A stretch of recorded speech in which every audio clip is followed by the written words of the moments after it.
أعوذ بالله من الشيطان الرجيم بسم الله الرحمن الرحيم والصلاة والسلام على سيدنا محمد وعلى آله وأصحابه أجمعين والسلام عليكم ورحمة الله وبركاته.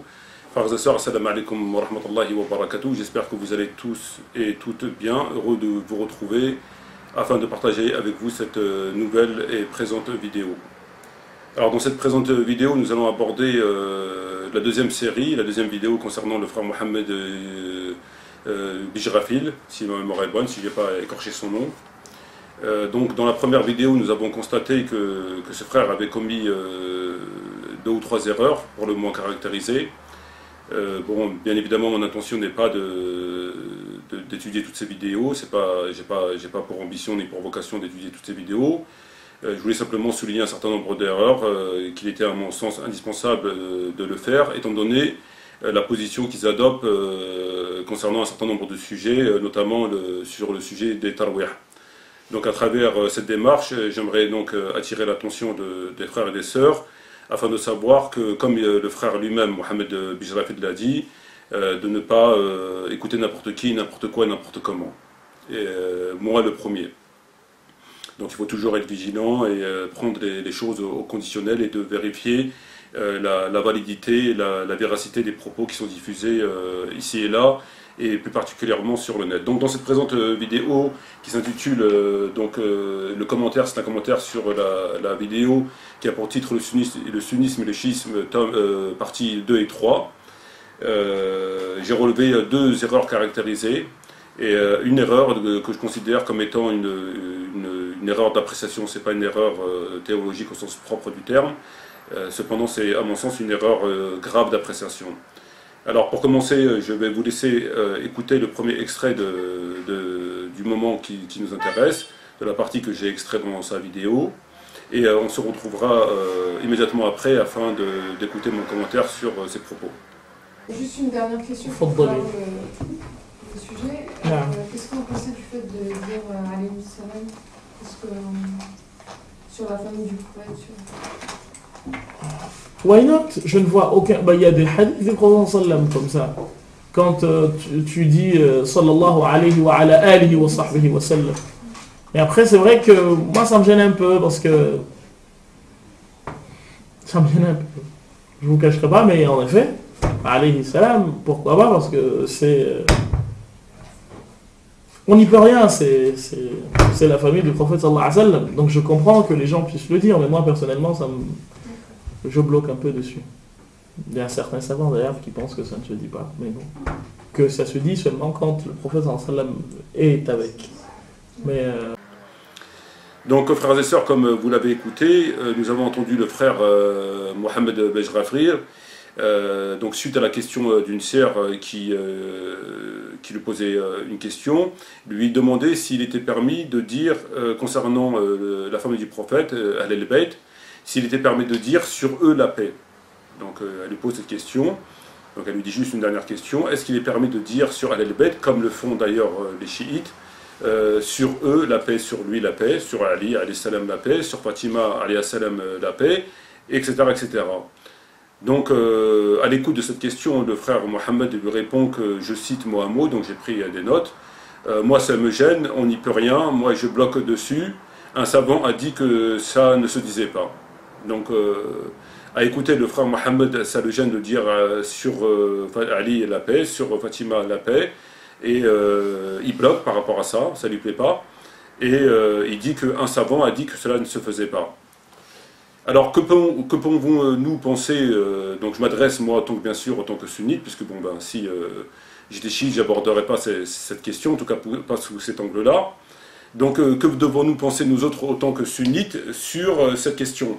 Est-ce que la réponse du frère Mohamed étant vraie, est-ce qu'il n'est pas autorisé dans l'islam de dire sur lui la paix en concernant l'imam Ali, alayhi salam, sur Fatima, alayhi salam, sur les enfants d'Ali de Fatima? Est-ce que l'enseignement entre guillemets sunnite nous l'interdit, ou bien est-ce que cela est autorisé? Donc, le frère nous dit que lui, ça le gênait, qu'il bloquait, et qu'un savant a dit que cela n'était pas permis.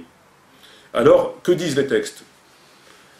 Alors, il est très simple. Moi, j'ai consulté, j'ai lu donc un certain nombre d'ouvrages, et ça remonte à plusieurs années, et à travers la lecture de ces ouvrages, j'ai pu constater que tous les muhaddithin, que tous les rapporteurs des hadiths, et même de la sira ou du tariq, donc tous les sunnites, entre guillemets, des premiers temps de l'islam, donc du 2e, 3e, 4e siècle de l'Hégire, jusqu'à preuve du contraire, disaient tous Ali salam, sur lui la paix, sur eux la paix, etc., concernant Ahl al-Bayt. Alors, je suis quand même assez stupéfait que les musulmans sunnites se mettent en contradiction avec, encore une fois, leurs propres sources. Puisque, comme je viens de le dire, tous les rapporteurs, jusqu'à preuve du contraire, disaient cette formulation à l'égard de Ahl al-Bayt. Et aujourd'hui, on nous dit, comme on a pu l'entendre à travers les propos, mais il n'est pas le seul à le dire, il y en a beaucoup qui le disent, notamment le savant qui disait que ça ne se disait pas, donc je ne sais pas aussi qu'il a étudié ce savant pour dire une telle chose, ils sont en contradiction avec leurs propres sources. Alors je ne sais pas si c'est par un manque de savoir, un manque d'études ou un manque de réflexion, en tout cas ils sont en contradiction, donc je ne vais pas vous citer tous je n'ai pas pris un extrait dans tous les livres de hadith pour vous démontrer le bien fondé de mon affirmation. Cependant, j'ai devant moi le Sahih al-Bukhari, j'ai Tabaqat al-Kubra d'Ibn Sa'ad, et j'ai Ansab al-Sharif de al-Balazuri. Donc 3 rapporteurs reconnus mondialement dans le monde sunnite, dans lesquels, à travers la lecture de ces ouvrages, on constate tout simplement qu'ils disent concernant Ali, alayhi salam. Par exemple, je prends le livre Ansab al-Sharif de Balazuri, que vous pouvez trouver en librairie, puis vous pouvez voir la biographie de ce rapporteur afin de ne pas avoir de doute concernant le statut de ce rapporteur. Et je lis par exemple Sallallahu alayhi wa sallam Fatima tazawaja Ali wa ibn Abi Talib alayhuma salam. Donc là il dit alayhuma salam en parlant d'Ali et de Fatima. Donc sur eux la paix. Là il dit concernant Fatima, il dit ala Ali wa Fatima alayhuma salam. Donc il y a plusieurs passages qui sont dans ce livre-là où on note très clairement que Balazuri, lorsqu'il cite Ali ou lorsqu'il cite Fatima ou lorsqu'il cite tous les deux, dit sans absolument aucune gêne et sur eux la paix, sans absolument aucun problème. Si je prends le livre de l'imam Bukhari, donc il m'est important de citer Bukhari parce qu'on peut toujours douter de Balazuri, puisque lorsqu'on n'a pas des connaissances, on peut toujours dire tiens qui c'est ce Balazuri. Donc j'ai le Sahih al-Bukhari qui est ici, voilà, donc Sahih al-Bukhari, et je l'ouvre ici. Donc, Kitab al-Fadal al-Sahaba, donc le livre des mérites et des compagnons. Et j'ai un texte que j'ai mis en stabilo dans ce passage. Et je vois qu'il y a écrit Inna Fatima alayha salam. Fatima sur elle la paix, alayha salam. Et il en est de même pour Tabaqat ibn Sa'ad, et il en est de même pour tous les livres de sources sunnites. Moi, j'ai toujours vu dans les livres de sources sunnites cette formulation sur lui la paix, sur elle la paix, sur eux la paix, etc., etc. Donc lorsque le frère Mohammed nous dit que, je recite, moi ça me gêne, on n'y peut rien, moi je bloque dessus, un savant indique que cela ne se disait pas, je me demande très sincèrement où c'est qu'ils ont été à prendre leur science, j'arrive pas à comprendre, puisque tous les livres, comme je viens de le dire, le disent, à chaque fois ils le disent. Enfin, c'est pas systématique, mais vous trouverez à plusieurs reprises dans le livre concerné cette formulation. Voilà donc pour le premier point que j'ai considéré que le frère Mohammed se trompait. Donc en définitive, non seulement il est permis de dire Ali salam ou Ali salam ou alihuma salam ou alihum salam, mais en plus, à mon sens, je ne dirais pas que c'est une obligation, mais c'est une forte recommandation. Donc voilà pour le premier point. À présent, je vais vous laisser écouter la deuxième partie de la vidéo du frère, et on se retrouve immédiatement après pour apporter un commentaire sur ses propos. Abu Bakr as-Siddiq, le prophète a dit une fois à ses compagnons fermez toutes les fenêtres qu'il y a dans cette mosquée, à l'exception de la fenêtre de Abu Bakr as-Siddiq. Comme vous avez entendu dans la deuxième partie de la vidéo, frères et sœurs, nous avons entendu le frère Mohammed nous dire que concernant Abu Bakr radiyallahu anhu, que le prophète avait dit de fermer toutes les portes, mis à part celle d'Abu Bakr. Enfin, lui, il n'a pas dit porte, il a dit fenêtre. Donc, il a dit, le frère Mohammed a dit que le prophète aurait dit de fermer toutes les fenêtres à part celle d'Abu Bakr, pour souligner le mérite d'Abu Bakr. Alors, donc, déjà, pour commencer, c'est pas une fenêtre, c'est une porte. Donc, le prophète a dit de fermer toutes les portes, il n'a pas dit les fenêtres, parce que les gens, même s'ils sortaient de la Jahiliya, ne rentraient pas par les fenêtres, ils rentraient par les portes. Donc de fermer toutes les portes qui donnaient à la mosquée, excepté celle d'Abu Bakr.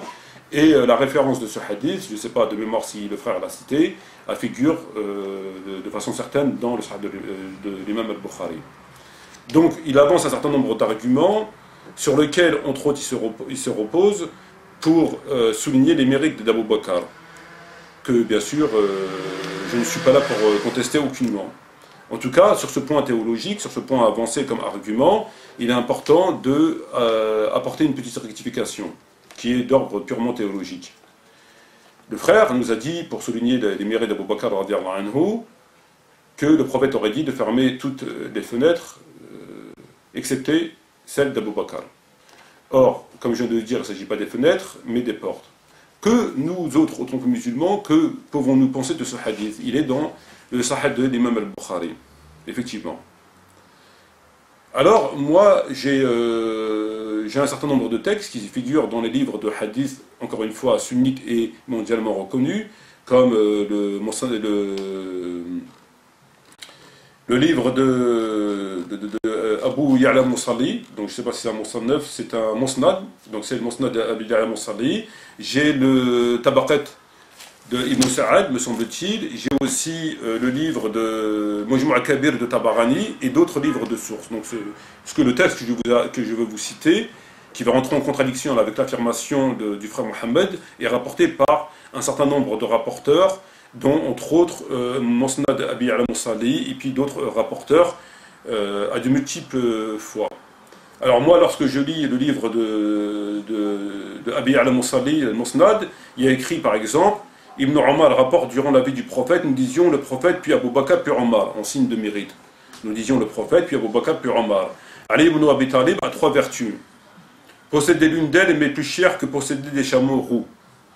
Il a épousé Fatima, alayhi salam, elle a enfanté de lui, il a fermé des portes autres que sa porte, donc il a fermé des portes autres que la porte d'Ali, et il a été chargé de porter l'étendard le jour de Khaybar. Musnad Abi al-Musalli, volume 5, dans le Kutub al-Almiya. Donc première référence. Nous avons un autre texte, numéro 1511, page 475, qui nous dit la même chose, la même substance.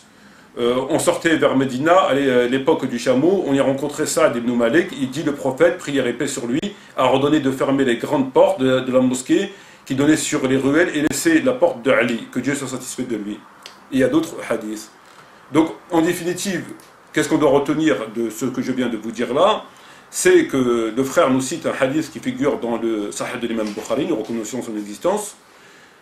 Par contre, nous ne reconnaissons pas forcément son authenticité, parce que c'est pas parce qu'il est rapporté dans le Sahih de Bukhari qu'il est authentique. En tout cas, nous avons une contestation qui est sérieuse, puisque nous avons un texte qui est opposé de façon radicale à celui qui est rapporté dans le Sahih de l'imam Bukhari, le Sahih de Bukhari, et qui est rapporté par un certain nombre de rapporteurs, donc Abi al-Musalli, Tabarani et d'autres rapporteurs, qui sont ce texte se répète de façon assez importante. Donc en définitive, qu'est-ce qu'on pourra dire par rapport à ça? Pour être honnête de façon intellectuelle, pour avoir une lecture rigoureuse des textes, pour pouvoir diffuser la science, il est important de respecter le contenu. Or, le frère Mohammed ne le respecte pas. Pourquoi? Puisqu'il nous cite un texte qui figure dans Bukhari, et avec ce texte, il en fait un ijtihad, il en fait une conclusion définitive. En l'occurrence, pour souligner le mérite d'Abu Bakr. Donc on n'est pas là pour parler du mérite d'Abu Bakr, on est là uniquement pour parler du texte, pour voir si on le valide ou on ne le valide pas. Or, il s'avère que ce texte est contesté. Il est contesté par les rapporteurs que je viens de citer et d'autres rapporteurs, qui ne sont pas des moindres. Donc ce n'est pas des savants de ce dernier sexe, c'est des rapporteurs qui sont peut-être pas au même rang que Bukhari compte tenu d'un certain nombre de critères. En tout cas, on ne peut pas les occulter parce qu'ils ne portent pas le titre de Bukhari. Donc ils n'ont pas le label du Sahih de Bukhari. Donc Donc nous avons une opposition qui est très sérieuse, et pour être honnête intellectuellement, pour être honnête de façon théologique, pour pouvoir justement commencer à pouvoir évoquer ce sujet, il est important de prendre en considération les autres textes et de les confronter à celui de l'imam Bukhari et peut-être même à celui de Sahih al-Muslim, et d'essayer de savoir pourquoi ils sont en contradiction radicale, puisque dans Bukhari on dit que le prophète a dit de fermer toutes les portes, mis à part celle d'Abou Bakr, et dans Tabarani et d'autres rapporteurs on dit de fermer toutes les portes, que le prophète aurait dit de fermer toutes les portes, mis à part celle de Ali. Donc nous avons une contradiction fondamentale. Il y a forcément une version qui est fausse. Donc on n'a pas le droit, en tant que théologien, en tant qu'étudiant, de prendre la version qui nous plaît le plus, qui nous arrange le plus, pour X ou Y raison. Or, vraisemblablement, c'est ce que le frère fait. Il a pris la version qui allait dans son sens. À travers cette version, il en a tiré une conclusion. À travers cette conclusion, il a pris une position qui diffuse. Dans ces cas-là, il va falloir que, s'il veut être un peu plus cohérent dans sa démarche théologique, en tout cas un peu plus honnête, qu'il nous dise pourquoi il n'a pas pris les autres versions, et en quoi la version de Bukhari serait plus authentique que celle rapportée par les autres rapporteurs. Donc certains vont dire parce que c'est Bukhari, mais comme on l'a vu à plusieurs reprises, Bukhari, tout n'est pas authentique dans Bukhari, et moins encore, il faut être encore un peu plus vigilant lorsqu'il s'agit de textes à connotation politique, puisque là on sait qu'on rentre dans un conflit entre les mérites. On a bien vu comment des livres ont été dénaturés, notamment celui de l'imam Tabari, et donc lorsque ça touche quelque chose de sensible comme les mérites des compagnons, et on sait qu'il y a une espèce de course au mérite, une espèce de concurrence entre telle et telle partie. Donc il est important d'être extrêmement vigilant, plus que si cela concernait un hadith sur l'odo, un hadith sur la zakat, etc. Donc la question, pour terminer ce deuxième point, étant que j'aimerais savoir pourquoi Mohamed Bejrafil prend un hadith qui est dans Bukhari et argumente avec ce hadith, tout en occultant les autres hadiths, et donc on ne les prenait pas en considération, lesquels rapportent que le prophète aurait dit de fermer toutes les portes, mis à part celle de Ali. Voilà la question.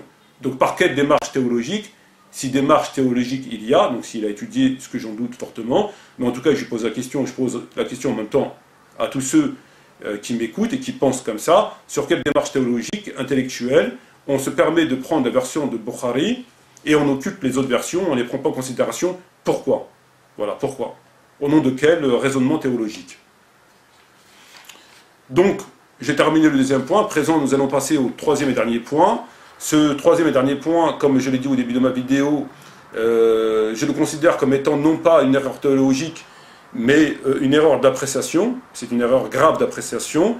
Nous allons écouter l'extrait du frère et nous allons nous retrouver immédiatement après pour dire en quoi cela est une erreur d'appréciation. Donc écoutons l'extrait et je vous dis à tout de suite. Je ne peux pas accepter que l'on insulte Abou Bakr, c'est-à-dire je ne peux pas accepter que... Et d'ailleurs, il y a certains qui disent que peut-il y avoir de la foi dans la personne qui insulte Abou Bakr et Omar? C'est une question... Nous avons écouté donc le troisième et dernier extrait de la vidéo du frère, et nous avons pu écouter à travers cet extrait ceci. Donc je répète textuellement ce que le frère a dit, j'ai pris un petit bout de papier pour noter ses propos afin de ne pas les déformer. Donc il dit, ouverture des guillemets, peut-il avoir de la foi dans la personne qui insulterait Abou Bakr et Omar? Donc est-ce qu'une personne qui, en l'occurrence les chiites, qui insulterait Abou Bakr et Omar, peuvent-ils avoir la foi? Est-ce que c'est compatible d'avoir la foi et d'insulter Abou Bakr et Omar? Voilà sa question. Alors moi, j'aimerais lui retourner sa question, à lui ainsi qu'à ceux et celles qui pensent comme lui. Est-ce que on peut avoir la foi et bénir, appeler les bénédictions sur Muawiyah ibn Abu Sufyan, alors que ce dernier a fait ce conseil de façon unanime? Donc est-ce qu'on peut avoir la foi, une foi saine, une foi pure, une foi sincère, une foi conforme au texte, et non pas une foi similaire aux chrétiens ou similaire à ceux qui adorent Dieu mais dans un aveuglement total et qui font tout ce qui est contraire à ce que Dieu attend, mais malheureusement ils sont égarés, donc ils pensent vraiment qu'ils sont dans l'adoration de Dieu. Donc une vraie foi, je parle, une foi qui fait accéder à l'adoration de Dieu, qui fait accéder à Dieu. Donc on accède à Dieu par la science, par le cheminement de la science et non pas n'importe comment, comme le font beaucoup de gens, notamment les chrétiens et d'autres. Donc, je retourne la question à mon frère. Est-ce qu'on peut avoir la foi et appeler les bénédictions et dire à Radi Allah anhu et prier sur Muawiyah alors que ce dernier a fait ce qu'il a fait? Ça, c'est un premier point, c'est une question. Alors, je sais que beaucoup le disent pour des raisons autres. Beaucoup le disent, en tout cas des grands savants le disent pour des raisons, je dirais, de sagesse, entre guillemets. Mais si nous allons au fond du questionnement, est-ce que cela est autorisé? Est-ce que moi, si j'ai la foi réellement en Dieu et que j'ai l'amour que Dieu nous recommande à l'égard de Ahl al-Bayt, etc., est-ce que je peux me permettre de dire à radiallahu anhu de prier sur Muawiyah et de le considérer comme étant un compagnon, un grand compagnon valeureux, etc., alors que nous savons de façon unanime ce qu'il a fait. Voilà. Et enfin, une dernière question, toujours dans le même ordre, toujours dans la même direction. Lorsque le frère nous dit est-ce qu'on peut avoir la foi et insulter Abu Bakr et Omar, est-ce qu'on peut avoir la foi en même temps et accepter, non pas cautionner, mais tout simplement, ne serait-ce que accepter que l'agression de la maison de Fatima, texte qui est rapporté par un grand nombre de rapporteurs sunnites, dont entre autres Balazuri, Tabari et bien d'autres, est-ce qu'on peut accepter cela comme quelque chose d'anodin? Quelque chose comme s'il s'agissait d'un détail. Voilà. Est-ce qu'on peut accepter, lorsque l'on a une foi réelle, de considérer que interdire au prophète d'écrire, le jour Yom al-Khamis, donnez-moi de quoi écrire, je vais vous écrire un écrit qui vous empêchera de vous écrire après ma mort, le livre de Dieu nous suffit, kitab Allah yikfi, Ali Omar ibn Khattab radiyallahu anhu. Est-ce qu'on peut considérer ce fait comme étant un détail? Le fait de s'interposer auprès du prophète mourant et souffrant dans sa demeure, et de l'empêcher d'écrire un écrit qui empêcherait la communauté de s'égarer après sa mort, et de dire que c'est un détail. Est-ce qu'on peut harmoniser ces deux positions? Est-ce que c'est normal? Est-ce que c'est plus choquant que ce que le frère a dit? Que lorsque le frère a dit, est-ce qu'on peut avoir la foi et tenir des propos déplacés à l'égard d'un certain nombre de compagnons, pour généraliser? Donc est-ce que cela est plus choquant que ce que je vous dis là, qui est un fait unanime reconnu, sans absolument aucun doute? Voilà. Donc je considère qu'il y a un moment donné, il faut être en conformité avec ces textes, et d'arrêter de lire et de comprendre selon ce qu'on a envie de comprendre, et de faire un ijtihad et une réflexion qui prennent en considération l'intégralité des informations contenues dans les livres, et non pas qu'une analyse partielle de ces textes, et donc par conséquent partiale, bien évidemment. Donc est-ce qu'on peut continuer à étudier, à diffuser la science en prenant des textes comme ça, sans les réfléchir? Il a fermé les fenêtres alors que ce texte est contesté, mais on le zappe, c'est pas grave, on ne l'a pas vu, on ne veut pas le voir. Est-ce qu'on dit pas al-Musallam alors que tous les sunnites, c'est pour ça qu'il faut faire une distinction entre sunnites et néo-sunnites. Le sunnite, le vrai sunnite, et le Bukhari, et Muslim, et les rapporteurs, les grands parmi les grands des premiers siècles de l'Hégire, lesquels ont contesté Trawih, lesquels ont tenu des propos qui sont en totale contradiction avec ce qu'on voit à l'heure d'aujourd'hui, au même titre qu'on peut souligner la contradiction évidente entre l'islam et les musulmans. Lorsqu'on lit le Coran et la Sunna, on voit bien qu'il y a, et c'est le moins qu'on puisse dire, une différence entre ce qui est écrit dans les textes et la pratique. Mais ça, c'est valable pour tout le monde, c'est valable pour les chrétiens, c'est valable pour ceux qui font appliquer la loi en France. On voit une distinction entre le code pénal français et le code de procédure pénale, et ce que font les juges, ce que font à plus forte raison des policiers. C'est valable aussi chez les juifs, c'est valable aussi et surtout, je dirais, alors aujourd'hui chez les musulmans. Donc, est-ce qu'il est raisonnable de manger de ce pain-là? C'est-à-dire accepter d'être en contradiction avec ses propres sources et venir ensuite diffuser la science et égarer des gens. Donc nous avons vu ces textes-là, et j'aimerais, pour terminer, frères et sœurs, pour revenir au texte concernant les portes, de fermer les portes, mis à part à la porte d'Abu Bakr, il y a plusieurs récits sur des faits très importants qui sont contredits. Il n'y a pas que les portes, il n'y a pas que cette histoire de porte. Et beaucoup ont tendance à occulter ces textes-là, comme ils ont fait pour Tarawih. Lorsqu'ils ont pris le hadith, je crains que pour vous ce soit une obligation, mais ils font mine de ne pas voir le hadith qui dit « priez aux gens de votre... » Ça, ils n'ont pas vu.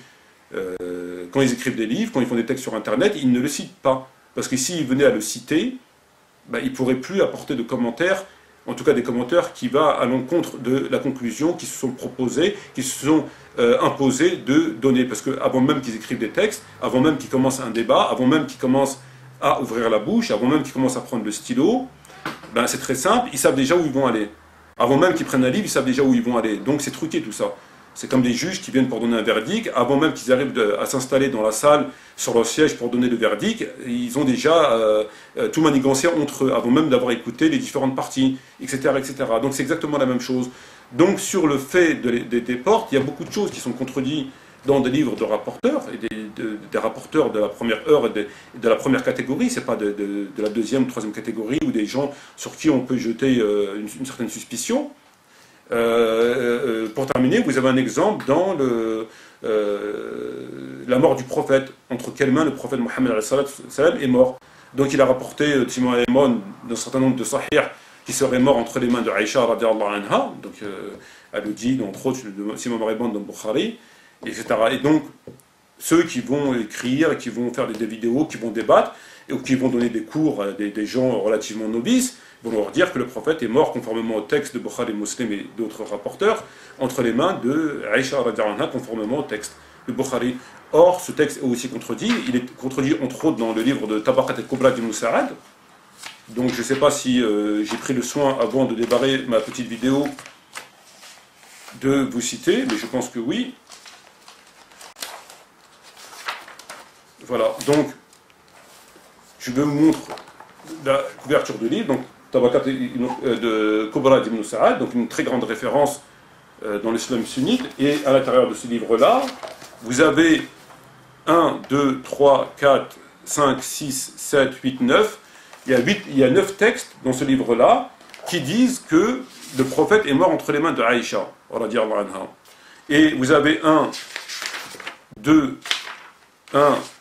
3, et vous avez 4 textes qui disent qu'il est mort entre les mains de Ali, alayhi salam. Donc les textes qui sont là, ils sont au stabilo, vous voyez bien. Vous pouvez acheter le livre, il est là. Donc Tabaqat al-Kubra Ibn Sa'ad al-Kutub al-Alimiya, il n'y a aucun problème, volume 2. Donc Ibn Sa'ad, il a rapporté la version qui affirmait que le prophète est mort entre les mains de Aïcha, radiyallahu anha, et il a aussi rapporté la version selon laquelle il serait mort entre les mains de Ali alayhi salam. Alors on peut se poser la question, pourquoi Ibn Sa'ad rapporte des textes contradictoires? Parce que là, il n'y a pas de variante, il ne s'agit pas d'une variante ou d'une abrogation, parce que le prophète n'est pas mort 2 fois, enfin jusqu'à preuve du contraire. Je ne serais pas étonné que certains viennent me dire si le prophète est mort 2 fois, parce que j'entends des choses du même niveau, et parfois un peu plus haut. Bref, donc, dans Ibn Sa'ad, ce dernier nous rapporte 2 récits contradictoires. Alors Ibn Sa'ad n'est pas contradictoire. Ibn Sa'ad, lorsqu'il nous rapporte ce récit, il n'est pas contradictoire, il a vu la contradiction. Lorsqu'il a écrit son livre, il a vu la contradiction. Elle ne va pas échapper. Cependant, il a probablement estimé que, étant dans l'impossibilité de choisir une version sur une autre, de donner la primauté sur une version sur une autre, donc il ne savait pas laquelle des 2 versions était authentique, à mon sens, il a préféré mettre les 2 versions pour éviter de tomber dans l'erreur. Alors maintenant, ce que font beaucoup, c'est qu'ils vont prendre la version qui les arrange, et vous dire, c'est rapporté dans Tabaqat al-Kubra, dans Bukhari, que le prophète est mort entre les mains de Aïcha, alors que ce texte est encore une fois contesté, comme on a pu voir pour les portes.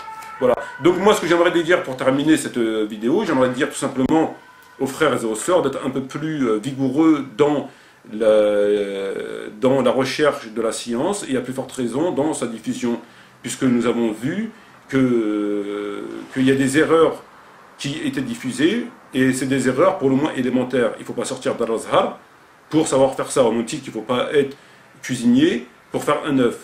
Si je me trompe, cher, c'est bien ça. Donc évitez d'aller lire, ouvrez les livres, renseignez-vous avant de commencer à donner des cours et de propager ce qui n'est pas exact. Ça ne veut pas dire que c'est forcément faux, mais en tout cas, c'est contredit. Donc, avant de diffuser une version, levez la contradiction et dites pourquoi vous avez et comment vous avez levé la contradiction, afin que nous pouvons, nous, à notre tour, vous écouter et accepter votre version sur les autres versions et que nous puissions dire à notre tour, cette version est la bonne parce que ceci et parce que cela. Sur ce, frères et sœurs, je vous dis bon Ramadan. J'espère à très bientôt, Inch'Allah, pour une prochaine vidéo. Je vous dis shukran jaziran wa salam alaikum wa rahmatullahi wa barakatuh. Et à bientôt, Inch'Allah, pour une prochaine vidéo.